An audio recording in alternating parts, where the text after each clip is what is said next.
J'espère que le micro cette fois-ci va fonctionner parce que ça va être une horreur sinon.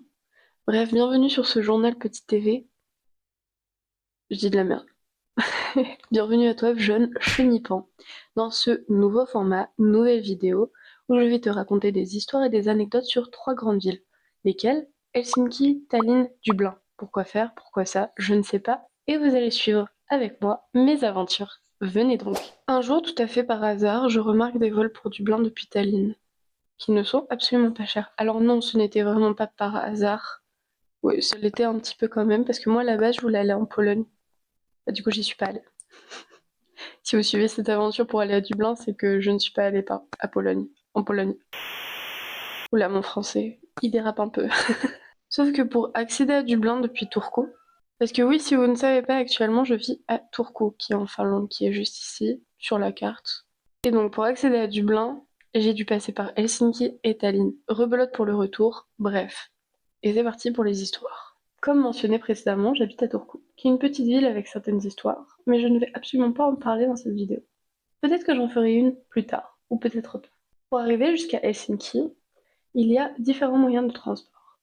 Premier, la voiture. Or, je n'en ai pas. Deuxième moyen de transport, le train.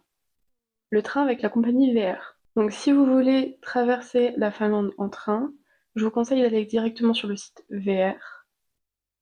Comme ça, vous aurez différents languages d'ailleurs. Vous avez le finlandais, vous avez le suédois et vous avez l'anglais. Mais les prix des trains sont assez conséquents. Après, vous en avez vraiment limite toutes les heures. Pour le dernier moyen de transport, vous avez les bus. Il y a Flixbus et Onibus, qui sont deux compagnies différentes. Mais au niveau des prix, c'est à peu près les mêmes choses. Le trajet de Turku à Helsinki dure environ 2 heures. 2 heures en train, voiture et bus. C'est la même chose, autant prendre le moins cher. C'est l'heure des présentations. Helsinki est la capitale de la Finlande, posée au bord de la mer Baltique. Si vous ne savez pas où est-ce que c'est, la mer Baltique, c'est juste ici. Helsinki a aussi été la capitale mondiale du design en 2012. Pour ceux et celles qui voudraient y passer un séjour, les transports en commun sont très faciles d'accès. Il y a des tramways, métros, trains, bus et ferries. Pour utiliser tout ça, je vous conseille HLS comme application. Alors oui, j'ai dit ferry, mais pourquoi ferry? Eh ben, petite anecdote. Helsinki est une petite ville qui a été construite sur plus de 300 îles. On a d'ailleurs visité l'une d'entre elles, Suomenlinna. Pour y accéder, rien de plus simple que le ferry. Le ticket était d'environ 3 € pour 2 heures, ce qui est assez raisonnable. Cette île est une forteresse maritime et elle est classée au patrimoine de l'UNESCO.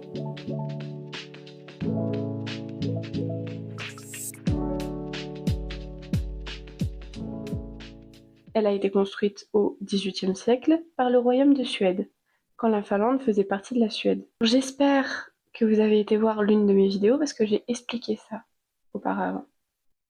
Le pourquoi du comment, l'indépendance, etc. Petit fun fact sur Suomenlinna, sur l'île qu'on a été visiter.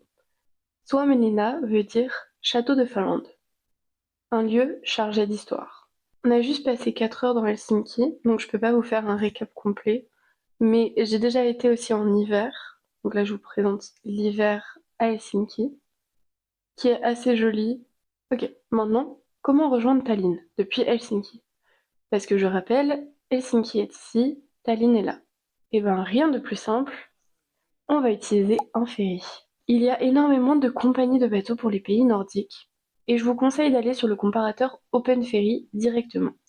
Il vous indiquera les noms des compagnies, horaires et prix, ainsi que les ports. Oui, parce que c'est super intéressant de savoir où est-ce que est le port. Toutes les compagnies ne sont pas au même port. Très facile d'accès à pied et en voiture, et en moto ou autre. Si vous prenez une cabine, je vous conseille d'arriver 1 heure avant la fermeture des portes pour aller au guichet. Sinon, ceux sans cabine, il y a des bornes utilisables à tout temps. Et c'est parti, jeunes gens, embarquons directement dans ce ferry. Dans les bateaux, quelconque bateau d'ailleurs, vous pouvez avoir un restaurant, pub, cabine, sauna, etc.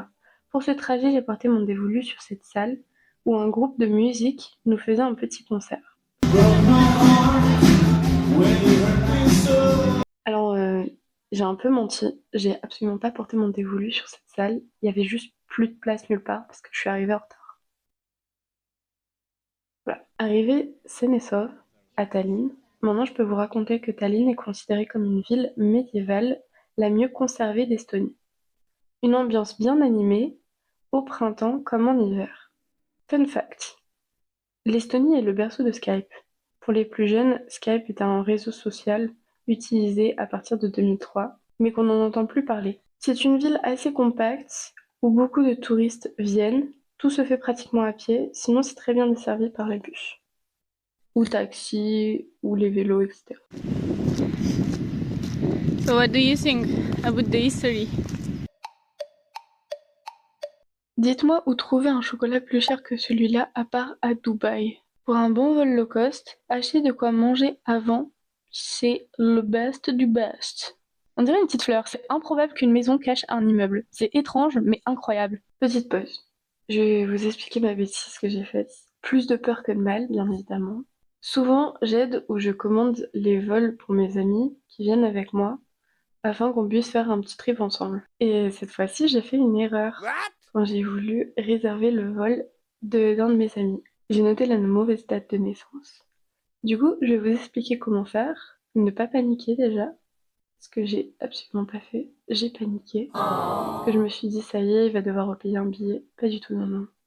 Faut que vous alliez au guichet, vous expliquez que vous avez fait une erreur, vous montrez votre passeport ou votre carte d'identité, ça dépend où est-ce que vous êtes. Et ensuite, la personne le change pour vous et vous donne la nouvelle carte d'embarquement.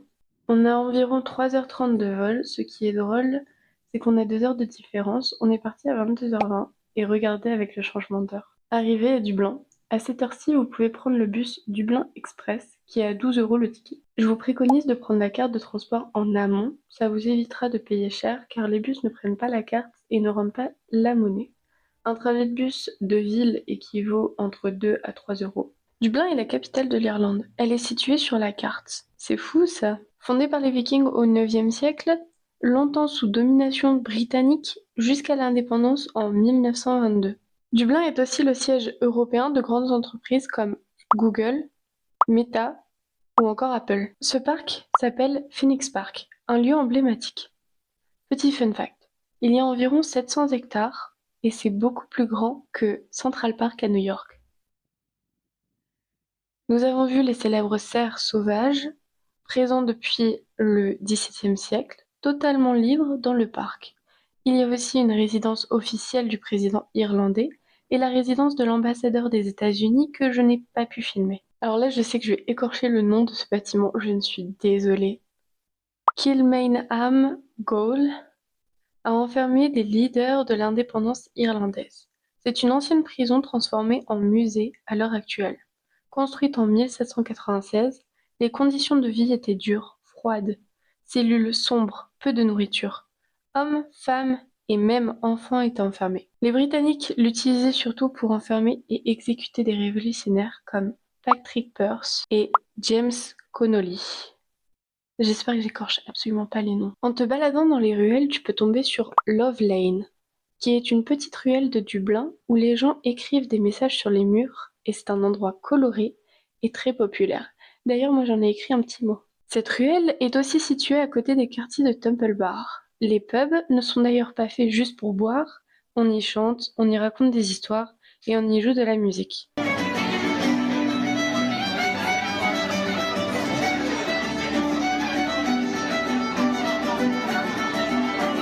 C'est une institution sociale à faire à Dublin. Dublin, pour les Français, la prononciation est différente pour les Anglais, qui est Dublin, vient du gaélique Dublin, qui signifie mare noire ou étang sombre. Ça vient d'un ancien bassin d'eau sombre près de la rivière Liffey. Dans certaines rues, vous pouvez voir des bâtiments ou des portes colorées. Et une légende raconte qu'après la tournée des bars, les personnes n'arrivaient pas à savoir où est-ce qu'ils habitaient. Donc ils ont préféré colorer leurs murs ou leurs portes pour pouvoir ne plus se tromper. J'en ai profité pour faire l'expérience de boire dans cette église. The Church Café Bar est une ancienne église du début du XVIIIe siècle. Transformée en bar-restaurant, elle est célèbre pour avoir accueilli le mariage de Arthur Guinness. Bien évidemment, toute activité religieuse a cessé en 1964.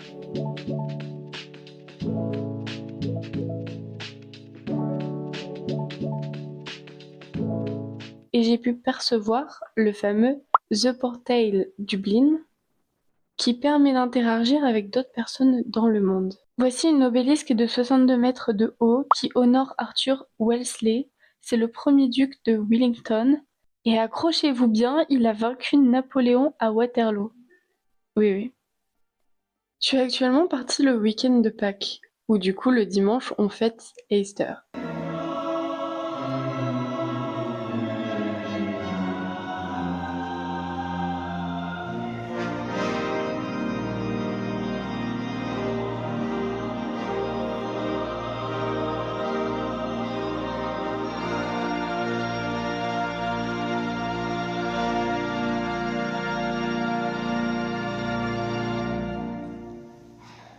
La résurrection du Christ pour les chrétiens. Molly Malone est l'un des symboles de la ville. Elle est célèbre, surtout pour les gens qui aiment toucher sa poitrine.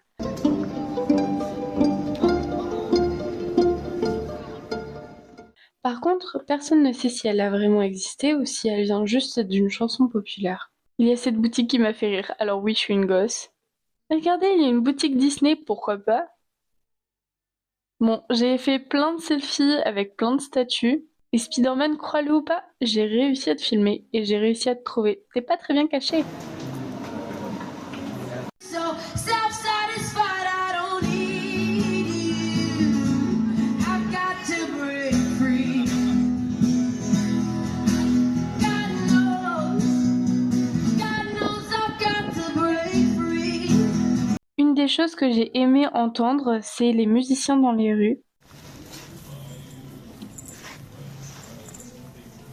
Dites-moi si ce chapeau me va bien, j'y retournerai pour l'acheter.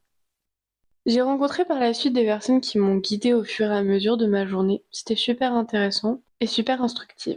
On a été faire une pause au musée d'ailleurs qui était gratuit. Petit moment de détente.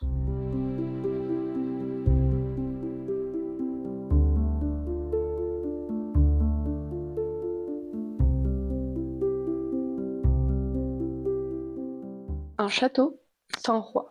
Dublin Castle a été le centre du pouvoir britannique en Irlande pendant des siècles. Mais aujourd'hui, il n'y a ni reine et ni roi. Il sert de cérémonie officielle. Quoi de mieux que d'être au calme sur ce rocher après une bonne après-midi en bonne compagnie.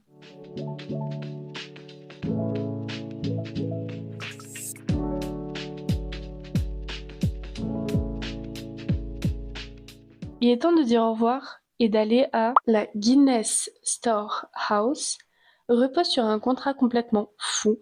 En 1759, Arthur Guinness a signé un bail de 9000 ans pour le terrain de la brasserie. Autant vous dire qu'ils ne sont pas pressés de partir. J'ai pu découvrir le bâtiment qui fait 7 étages et à chaque niveau, ils expliquent un aspect différent. Il y a les ingrédients, l'eau, l'orgue, l'houblon et la levure, le processus de fabrication et l'histoire de la marque et de Arthur Guinness. On a eu le droit à énormément de vidéos sur différents processus. Les pubs et les publicités, bien évidemment, qui sont célèbres. À la fin de la visite, on monte au Gravity Bar, avec une vue panoramique sur Dublin, une pinte de Guinness offerte. Vu le prix du ticket, je comprends que ce soit offert. Alors, il y a des activités que j'ai absolument pas faites parce qu'il faut payer en plus. C'est par exemple savoir comment tirer correctement une Guinness.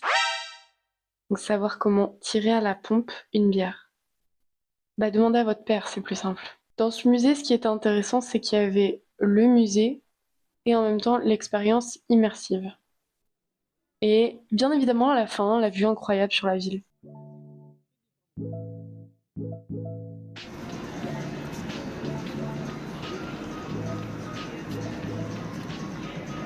Pour se faire plaisir, on a été à un secret bar où tu dois réserver ta table, trouver la cabine téléphonique, donner le mot de passe, tu atterris dans une ruelle sombre avec plein de poubelles et un bar tout au fond t'attend. C'était une expérience à faire et très enrichissant. D'après ce que j'ai compris et ce qu'on m'a expliqué dans ce bar, le bar est en lien avec un gros problème qu'il y a eu aux États-Unis, c'est-à-dire que fut un temps et fut une période, ils n'étaient pas autorisés à vendre de l'alcool ni à en boire dans des bars.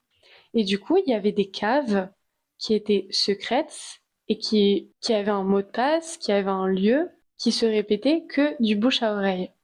Donc ça permettait que personne n'était forcément au courant. Et du coup, ça vient de là. J'espère que vous avez compris mon explication. Mais en tout cas, ce bar secret était super intéressant. Bon, il n'était pas très secret étant donné que je l'ai trouvé sur TikTok. Mais il est à la fois secret quand même. Et on finit par une touche glacée, puis on rentre au bercail.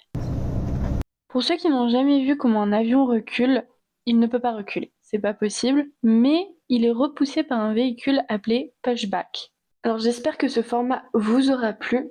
Si vous aimez, j'aimerais bien que vous me le dites.